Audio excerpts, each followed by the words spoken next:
Coruscant Mornings can be just as dangerous as Coruscant Nights. 1 minute you're having pleasant dreams, the next, your whole world is turned upside down.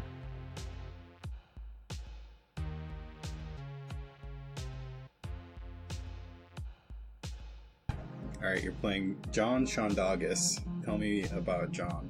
Jon Shondongas? Yeah. Okay, first, is it Jon, spelled Jon, or is it John, with like an A-U? It's Jon. Jon. It's spelled Jon. Okay. But that's not how Jon Shondongas pronounces it. So Jon Shondongas was a construction worker. Uh-huh. He just got laid off. Okay. So he's just been home kind of farting up the house for a while. Great. So let's make Jon Shondongas a heavy. Jon Shondongas is gonna be real tough. Oh yeah, he's tough. Yeah. You ever see Total Recall? Yeah. When Arnold Schwarzenegger is just standing there with a jackhammer. Yeah. Yeah, that's Shondongas' job. It's like a slow motion. Yeah. Just all oiled up. Yeah. You know, construction oil. Yeah, well, I mean, you don't want to get sunburned.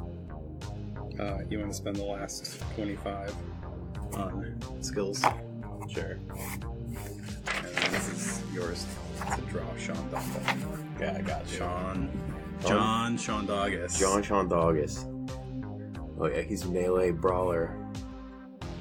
Jon Shondongas needs a new job. He needs something to occupy his time. Okay. He's been laid off, been out of work for about 2 Earth months. You gonna roll this? Yeah. 1 light. Okay. Starting out with 2 lights. So Jon Shondongas has been out of work for a few months? 2 months. 2 months. Yeah, he got canned from Future Forward Galactic. Yeah, Future Forward Galactic. Uh-huh. Yeah, it's gonna just be Future Forward Galactic. Future Forward Galactic. That was the construction company. When there's traffic in this area of Coruscant, yeah, everybody blames Future Forward Galactically. Yeah, well, Galactically? Future Forward Galactic. Yeah, so Jon Shondongas lives in a not-so-nice area of Coruscant. I mean, it's not like high crime or anything. It's just not nice housing. Old yeah, area. He lives in like the oldest portion of Little Onderon. Yep. So, yeah, Jon Shondongas. I'm not gonna get this right. Jon Shondongas. Jon Shondongas lives right off Famba Avenue in Little Onderon. Okay. And Future Forward Galactic has bought up a lot of properties and is raising them to the ground to build apartments. Yep. They all look the same. Yep. They're ugly and they're cheaply made. They're cheaply made. They all have this sort of fake retro future thing going on. And all the young people with money are starting to move in. Yeah, Jon Shondongas is not too happy about this. Yeah. Jon Shondongas lives in one of the smaller apartments right off of Camp Road, and it's got a nice little garden in the back that the apartments in that square all sort of tend together. Mm-hmm. And Future Forward Galactic is trying to use some leverage to get the apartment complex that they live in right now. Jon Shondongas is not into that. He's never going to leave. Yeah. You know, he was once a gainfully employed worker for Future Forward Galactic until the incident. Now he never liked them, but after they fired him, he doesn't want anything to do with them, and he's not going to give them an inch to take this neighborhood away from the people that were born here. I don't know what we're going to do for the next 3 hours. Yeah, I don't know either. Okay. Jon Shondongas wakes up in the morning to the loud construction sounds of the FFG building that's going up in the block adjacent to his... What's Jon's morning routine? Jon doesn't have to get up too early, so he gets up and the sun is up. Yeah. It's not early. As up as it can be when you're basically underground. Yeah, exactly. You know, he's got a dirty white shirt. He's probably been wearing it for about 2 days. Some boxers. Throws his bathrobe on. What does Jon look like? Jon Shondongas is a red Nikto. He's probably like late 40s. Just red skin. Got some little horns. Yellow eyes. And, dirty shirt, boxers, and a bathrobe. Okay. What's his apartment look like? It has looked better. He lives alone. The shades are kind of pulled down. There's not a whole lot of light coming in. Kind of the dust motes are floating in the air. Mm-hmm. Carpet. Oh yeah, there's some carpet. There's some just like trash or beer bottles and stuff. It's 2 floors. It's nice for this area. Mm-hmm. As he walks down to the first floor, he notices something different. His front door has been broken in, and it is even messier in his living room than usual. He says, "Oh, you gotta be kidding me." Now what? This is all I need. You want to take a look around? Yeah, he runs to the door to see how it was broken in. It looks like the mechanical lock was jimmied. I don't know how I slept through this. Just great. So the drawers are pulled open and stuff is everywhere. My stuff! Crying out loud. Jon's old VHS tapes and stuff are just scattered around the living room. Oh, my VHS. Oh, I love this one. I'm gonna watch this later. You notice that something's missing. No, it couldn't be. It's a family heirloom. My family heirloom's missing? What is his special thing that he keeps wrapped up in a box in his dresser on the first floor? It's not so much an heirloom. It was a very valuable meteorite. Okay. And he was planning on selling it, and he was going to retire. Because it's very valuable. Yeah. And it's made of a very rare metal. Without that, he's going to be in big trouble. Yeah. He might have to sell his place. Yeah, this is bad. Mm-hmm. He's tearing the place apart to see if they dropped it or something. He doesn't find that meteorite. Whoever stole my meteorite is gonna die. They're gonna die today. Why don't you do a perception check? You have no perception, I don't think. But Jon Shondongas has not left this house for about a week, and he knows where every cup and every plate that he's placed in the past week is. If something was out of sorts, he's gonna notice. Yeah. Alright, so you're rolling 2 greens. Okay. A blue. 2 black. Or 2 purple. Let's make it 1 purple. He failed with 2 advantage. Okay. Jon doesn't notice anything obvious, but right outside the door there's a single boot print. He runs to the outside of his house, gets down on all fours, and looks at the boot print. He kind of tries to smell to see if he can smell a trace of, oh, they're gonna die. I'll get them. What do you want to do with those advantages? He does think he smells something. What does he think he smells? Oh, it stinks. I think this guy stepped in something. There's something kind of gross in the footprint. Just a little bit. Okay. And it stinks. Okay. You know what it smells like? What does it smell like? Fertilizer. Yep. And he's spread some fertilizer before. He's done a little landscaping. Yeah. And where's the fertilizer from? Well, he's done some landscaping because they've got a little garden in the back. So maybe they came through the back? Well, they broke in the front. Okay. It must be one of my neighbors. It's gotta be. We share the backyard, right? Yeah. So it's like a little square. Oh, they're dead. I'm going over there right now. I know just the one who probably did it too. So you go through your house, through to the back door. So let's say you got a little sliding glass door in the back that leads out to the back garden area. Right. What's the little garden look like? What are you growing? Probably some japor snips. Oh, some japor snips. Yeah, japor snips. There's like some pepper and onion type things. There's a tango melon. Growing on the ground. Mm-hmm. Some vines. There's some stuff that is kind of dead, but he's hoping it's going to come back. There's some elder vines growing up the side of the building. Yes, there are some elder vines. Yeah, they kind of move a little bit. Yeah. They like wiggle. Mm-hmm. Which neighbor was it, do you think? It's probably this old lady. Her name is Tammy, but they call her Tammy. Tammy probably did it. Okay. Because she's always snooping around, watching all the other neighbors, so it's probably her. Tammy is an Aqualish. Yep. She's got sort of a seal face with the butt chin kind of thing. Yep. Hairy, maybe a couple extra eyes. I do something. You can't really ever tell if they have extra eyes because it changes from movie to movie. Tammy may or may not have extra eyes. Okay. And she has the apartment directly across from you. Yep. Her entrance is actually in the alley between the buildings. Jon Shondongas marches right out there and pounds on Tammy's door as hard as possible. Almost tries to break it. A couple seconds go by, and you hear some noise from inside. What's going on out here? She answers the door. John, to what do I owe this pleasure? Where is it, Tammy? I don't know what you're talking about. You know exactly what I'm talking about. I don't know what you're talking about. You broke into my house last night and you took it. Somebody broke into your house, somebody broke into my house. Yeah, I've heard this before. No, come in. Just come in. All right, let me take a look. You walk into Tammy's house. Take your shoes off. Come on, take your shoes off. It's gross in here. I'm not taking my shoes off. Take your shoes off, you're gonna soil the carpet. Fine. He's got like big untied boots on. Like worker boots. Yeah. You walk into Tammy's apartment. The front area right in front of the door is an old oaky looking wood, and the rest of the apartment is carpeted with sort of a mauve carpet. You look around, one of the walls is a deep green accent wall, and there is lots of art on the walls, portraits of aqualish children with very large eyes. Mm-hmm.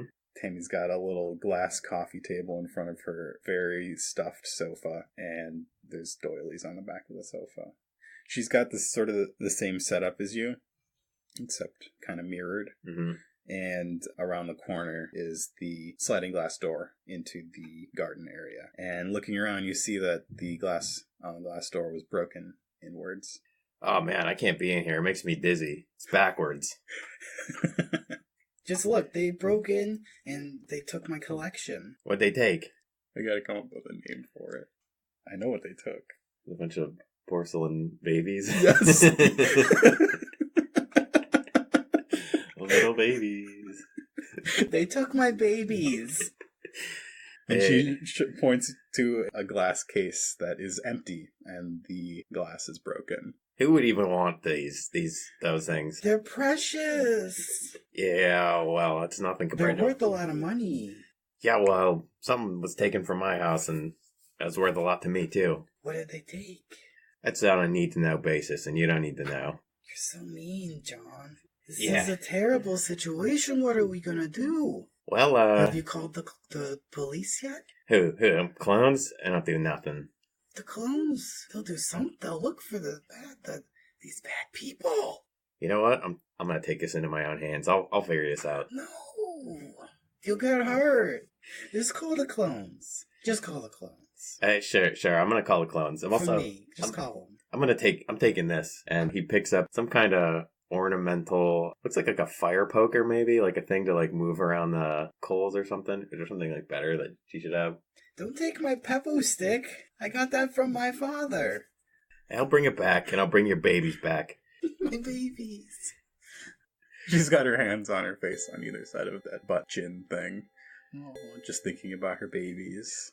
I'll get your babies back. Did you see anything? I was asleep. It must have happened overnight. Yeah, well, I gotta get some kind of lead before I storm out of here and kill him. Oh, look, come here, I found this. And she takes you to the broken-in window, and there is a little bit of blood on the window, and there's a little piece, I'm gonna flip a light side point. There's a little piece of fabric, and it's got some words on it, I think. Oh, okay. Do you want to tell me what it says? Yeah, it's actually a patch. Yeah, that's what I thought. Somebody's name. A little like a mechanic would wear. And it says Bronchus. Bronchus. Do I know a Bronchus? Flipping my dark side over because you don't know a Bronchus. How many Bronchuses could there be? I had a neighbor named Bronchus back when I lived on Malistaire. Nobody's gonna follow you to Coruscant to steal your babies. You might have. They're very valuable. I find that pretty hard to believe. I've been collecting them for years. Valuable things. Well, I'll see if I can get them back. I will. Thank you, Jon Shondongas. Yeah, no problem. You're gonna call the police, though, right? Yeah, sure. And I'll give your stick back. Be careful. I'll be real careful with your pogo stick. Don't you worry.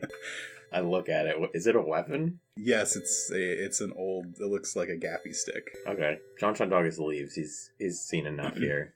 All right, you head back out into the garden square behind your apartment. What's Jon Shondongas' next move? Broncos. She's just looking at it. Yeah, it's a patch, white with blue around the edges and Broncos in blue. Broncos. It's like something that a mechanic or some sort of work person would do. How many neighbors does he have? 4 or 3? He's got a lot of neighbors. But how many neighbors does he share the back thing with? 4. He's gonna go and knock on 4 to 6. He's gonna go and knock on another door. He's not quite as angry now. His anger has subsided. He still is going to kill Broncos. The person who lives on the other side from you is Jim Sack. Jim Sack? Yeah, he's an Ithorian. You guys call him Jim. Yeah. Hammerhead. Yeah, Hammerhead. He wraps the stick on Jim Sack's door. Jim Sack opens up the door. Hey, so what's going on? He just opens it just a little bit. How's it going, Jim Sacks? I'm kind of busy now. Anything get taken from you last night? Yeah, maybe. Yeah, same with me, and same with Tammy over there. Tammy. Oh. Yeah, she's something. Yeah, I got a big mess to clean up in here. What'd they take from you? They took a signed hollow photo of an actor that I like. Does this name tag mean anything to you? He shows him the Broncos. Broncos? No, I mean that kind of looks like one of the name tags they wear down at the garage over on Izzy's Road. But I don't know. It just looks like a normal name tag. So you don't know anybody named Broncos? I don't know no Broncos. Hey, let me borrow your car. Let me borrow your truck. No. Well, you want your signed photo back, don't you? Yeah, but I'm gonna try and do that though. You don't have to go out of your way or anything. Well, you want to come with me? No. You don't want to see me kill a guy named Broncos? I don't want to see anybody kill anybody. Well, it's your loss. Don't kill anybody. Broncos is as good as dead. Don't do that. It's that like betrays the ways of life. Yeah, it betrays the way of his life. No, maybe you should come in. We should discuss this. You need to open yourself up. This is not the way to do things. Well, Jim Sachs, we could discuss this on the ride over to Dango's, or I'll just walk over there. It's all right. I'm not coming with you. I don't like you very much. I'm sorry. That's all right. The feeling's not mutually exclusive. Do you need anything else? Can you go? Yeah, I'm out of here. Bye. Okay, bye. Closes the door. Maybe he doesn't close it. He just watches you walk away. All right. Well, Jon Shondongas is gonna head over to Dango's. Okay. Gaffy stick. He's got his boots. In his bathrobe. In his bathrobe? Yeah, he's still in his bathrobe. Okay. So you head out onto Camp Road, make a left, and make another left on Onderon Way. You're passing by a bunch of warehouses where some young artists have taken up residence and then turned them into studios and stuff. Jon Shondongas doesn't know what they do. Some kind of new thing. I don't know how anybody makes any money doing that. Yeah. And so you head down Onderon Way, past Dalgu Street, past Aziz Road, and find your way to Dongo's garage on the left. The front garage is open. They have 2 speeders in there that they've got up on the racks. There are a couple of mechanics there working. There's a front area where it's like a waiting room kind of thing with a desk. Jon Shondongas walks into the kind of center opening of the garage, and he holds his stick over his head, and he screams the name Broncos as loud as he can. One of the mechanics jolts up really fast, and you hear a loud clang on metal as his head hits the bottom of the speeder. And another guy was filling air in some sort of hydraulic thing in the speeder, and you hear the hiss of air from a hose as he just sort of drops it and looks at you.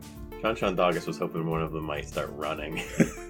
No such luck. Then he would know who to chase. A door in the back of the garage opens, and a whippet comes out. What is that? Is that a little thing?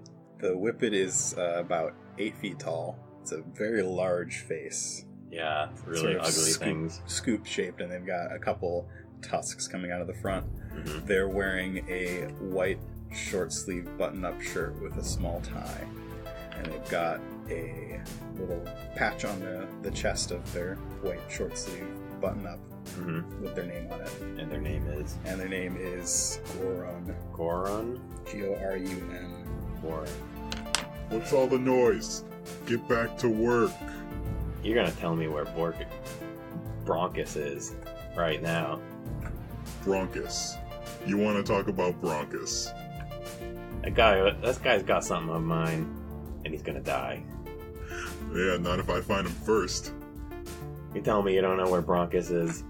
No, I don't know where Broncus is. Hold on, you're scaring the customers. Come into my office. Alright, lead the way. You walk through the door.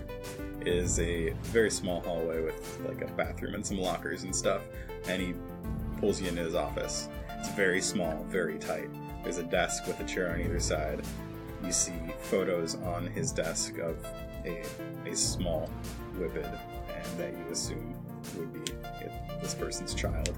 A disposable calendar on the wall, and Have a seat. So, how do you know Broncus? his eyes go wide and angry. Pretty sure that guy stole the most important thing there is in the world to me. Yeah, he does that. Alright, I'm gonna need you to do something for me. I'm gonna need you to describe Broncus for me. I'm gonna do my best to do a police sketch of this guy. Okay. What, are you some kind of artist? Well, no, not really. But I gotta find him, and this is the best way I can think of. Alright, Broncus is, like 7.5 feet tall. Alright. He's, got dark, oily skin, Okay. big black eyes, wide mouth. He's got kind of this, like, double chin thing. It's pretty strong. I haven't seen many people like him around. They say he's bald. He's got sort of a protuberance-ish head. I don't know how to describe it. No nose. Well, maybe he's got a nose. It might be on, like, the back of his neck. I don't know. Didn't get much of a look at the back of his neck. I mean, wait, who are you? Why are you asking me about this guy? You're not the cops. Has he got any ears on his head? No ears. Oh, that's interesting. No neck either. Oh, alright. He's got some arms and legs, I'm assuming. Yeah, well, two of each. Standard.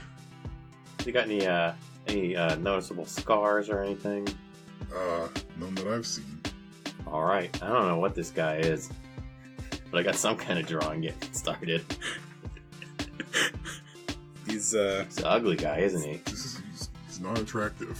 Does this drawing look anything like him? That's not bad. It's not the worst. Just got You some... got some skill there. Oh, thanks. You one of those people up at the warehouse? Heck, no, I'm not. Yeah, I don't get them. I don't get them at all. Tight pants. Got a little name tag. He's probably got a...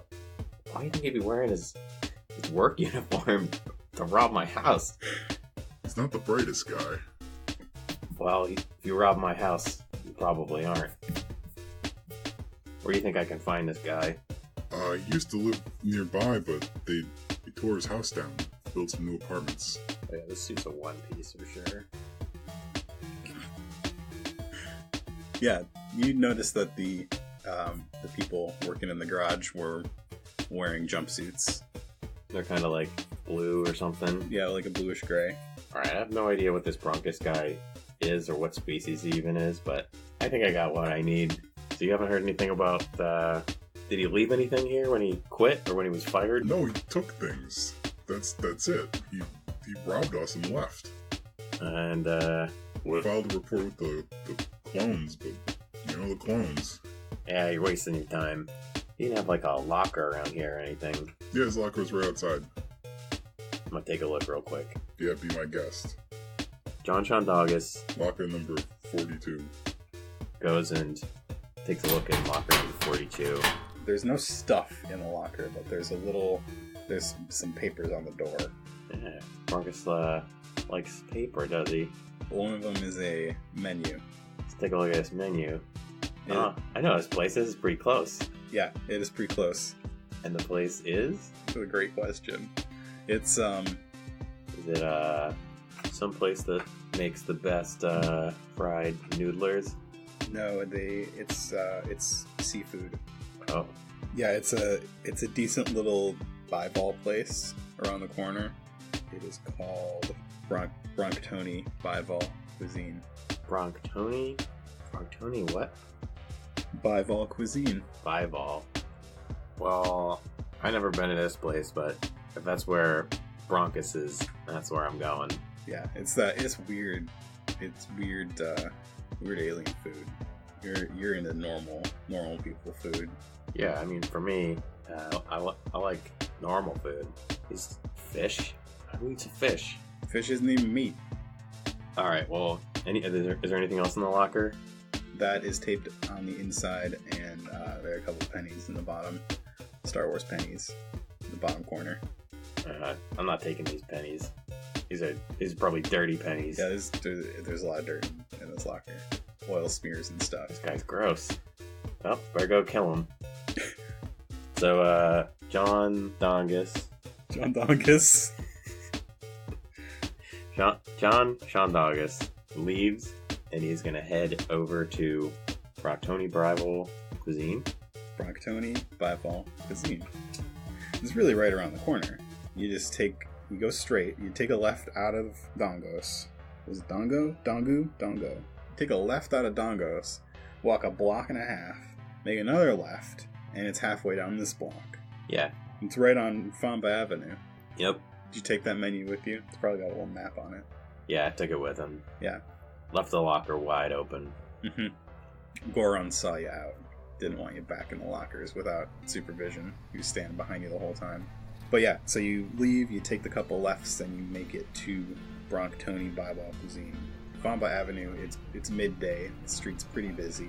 There's a lot of construction vehicles coming and going, bringing in materials and stuff for the future forward galactic apartments that are going up. Yeah, Jon Shondongas sees some guys he knows. Yeah. He's a little embarrassed that he's out in his bathrobe, but he's on a warpath. Yeah. They've seen him do that. They've seen him do this before. Yep. They drive by shaking. Yeah.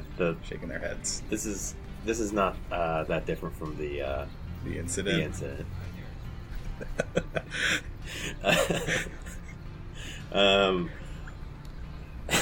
So yeah, he's just walking down the street. He's got his gaffy stick. Yeah. His bathrobe and menu in hand, and So he arrives. He arrives at Bronktoni Bival Cuisine. It is between a small tailor that looks like it may have recently gone out of business and a newly opened artist supply store. He's gonna. I'm assuming the door kind of like swings in. Yeah, the door swings in. The whole front of it, there's some glass windows, but they're blocked out with screens. And as you go in, there's like a screen that covers that area of the restaurant where people are eating from the place where the host is. There's a little sign that says, "Please wait to be seated." Jon Shondongas opens the door and takes a look around. So you see the screen to your left. It's partially transparent. You can see there are a couple people eating at tables. There's somebody standing at the host station waiting for you to approach. They're looking down at a menu or something. Looking around that screen, there are some tables set up. There's a little bar in the back where you could probably sit. There's a glass divider between where you would eat and where people are cooking away. Steamy kitchen back there. Jon Shondongas holds up his police sketch and just looks around the room, trying to see if there's anybody that matches his police sketch. No luck. He turns the police sketch around, facing towards the host or hostess that would seat him, and just walks towards them, puts a picture in their face. The host is a bival. They've got eyes on little stalks on either side of their head, sort of a beaky thing in the front of their face, and a big orangish reddish crest that goes from the front of their head to the back. Fairly skinny person wearing what you assume is the sort of uniform for a server at this place. They look at the sketch, they look at you, and say, "Can I help you? Have you seen this man? That sketch? I don't know what that sketch is. This guy goes by the name of Bronchus. I don't think I know Bronchus. Will you be dining alone today? I'll be dining on Bronchus today. He's gonna die. That looks like... I don't want to say what that looks like. It looks like a sausage wearing a jumpsuit. Yeah, that's Bronchus. He's a sausage. He's wearing a jumpsuit, and he stole from me, and he's pushing me too far. If you want sausage, we have nice calamari sausage in the back. We can order to go. I don't want a sausage unless it's in a jumpsuit and it's missing a name tag that says Bronchus. Bronchus. Let me go in the back and ask my boss if we know a sausage named Bronchus. And the Bivol walks around the screen into the back. While he's in the back, Jon Shondongas, he's kind of he's stretching, he's trying to limber up. He's taking this stick and he's doing kind of like batter warm-up swings. There's not a lot of space here. He knocks over the "Please wait to be seated" sign by accident with his swing. Yeah, he likes his stick pretty good. It's gonna be a useful skewer. Is there anything else you want to do while this person's not here? He's gonna walk back to the kitchen just to take a look into like the steamy kitchens. He can kind of see that nobody out front looks like Bronchus, but he hasn't seen in the back. Yeah. You walk towards the back of the restaurant. As you get close to the kitchens, this Bivol comes up and it's like, No, you can't come back here. and they start pushing on your bathrobe shoulders to try and get you to walk back to the front. Jon Shondongas just keeps kind of walking. They're very weak. Yeah. So they start pushing on you, and it barely registers as pushing, and you just keep walking to the back. Yeah, he You doesn't can't really come notice. back here. He doesn't really notice them This at is all. kitchen. And you walk back to the kitchen, where you see a Bivol cutting up some fish. You see a Mon Calamari cutting up some squid and throwing it into a pot. It's all very steamy back here. There's refrigerators, there's hot pans and plates and stuff. And you see a very large person with oily black skin wearing an apron and pulling something out of a deep fryer. Oh, so this is where a sausage is made.